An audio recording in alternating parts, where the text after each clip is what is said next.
नमस्कार, हिमाचल अभी देख रहे हैं आप। मैं हूं आपके साथ अवंतिका खत्री। 2000 की नोटबंदी को शुरू हुए काफी समय हो चुका है। लोग लगातार बैंकों में इन नोटों को जमा कर रहे हैं और बैंकों के पास भर भर कर 2000 के नोट आ रहे हैं। लेकिन क्या आपने कभी सोचा है कि सरकार 2000 के नोटों का क्या करेगी? पुराने नोट जो सर्कुलेशन से बाहर हो जाते हैं, सरकार या आरबीआई उनका क्या करती है? ये सवाल कभी न कभी आपके मन में जरूर आया होगा। आज हम आपको इसी सवाल का जवाब देंगे। लेकिन क्या आपको पता है कि सरकार ने कब कब किस कीमत के नोटों को सर्कुलेशन से बाहर किया है? ये पहली बार नहीं है जब सरकार ने कोई नोट सर्कुलेशन से बाहर करने का फैसला लिया हो। भारतीय रिजर्व बैंक ने साल 1946 में 500, 1000 और 10,000 के नोटों को सर्कुलेशन से बाहर किया था। इसके बाद साल 1978 में आरबीआई ने 1000, 5000 और 10,000 के नोटों को सर्कुलेशन से बाहर किया।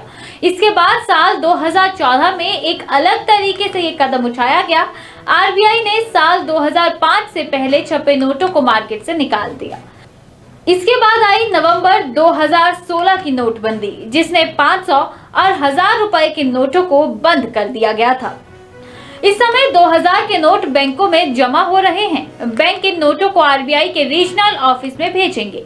चूंकि ये नोट बेकार हो चुके हैं, ये कागज के टुकड़े से अधिक नहीं रह गए, इसलिए आरबीआई इन नोटों का निपटान इस तरह से करेगा जिससे कोई भी इनका दुरुपयोग ना कर सके। पहले इन नोटों को जला भी दिया जाता था।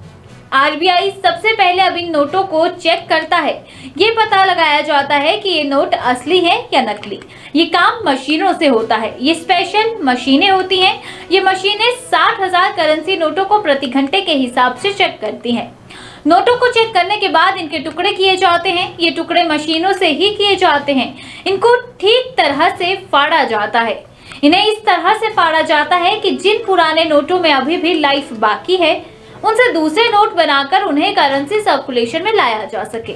बाकी के नोटों को इस तरह ट्रीट किया जाता है कि कभी भी कोई भी इन नोटों को रिसाइकिल करके नए नोट ना बना सके।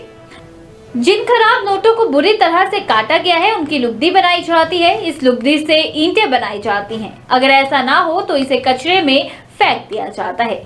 इसके अलावा इसे फैक्ट्रियों में भी दिया जाता है, जहां पेपर की रिसाइकलिंग होती है। वहां इनसे कार्डबोर्ड जैसी दूसरी चीजें भी बनाई जाती हैं। साल 2016 की नोटबंदी में आरबीआई के पास बड़ी मात्रा में 500 और 1000 के नोट आए थे। आरबीआई ने पहले इन नोटों को मशीनों से रद्दी किया और फिर इस सैकड़ों टन रद्दी को रिसाइकिल करने वाली कंपनी को बेच दिया। आरबीआई ने नोटों की रद्दी को केरल की एक हार्डबोर्ड बनाने वाली कंपनी को बेच दिया था। इस कंपनी का नाम वेस्टर्न इंडिया प्लाईवुड लिमिटेड है। हार्डबोर्ड बनाने में लकड़ी की लुगदी के साथ नोटों की रद्दी को भी मिलाया गया था। असल में नोटों की लुगदी काफी कड़ी होती है। इंजीनियर्स ने रिसर्च के बाद इसे रिसाइकिल करने का हल ढूंढा था।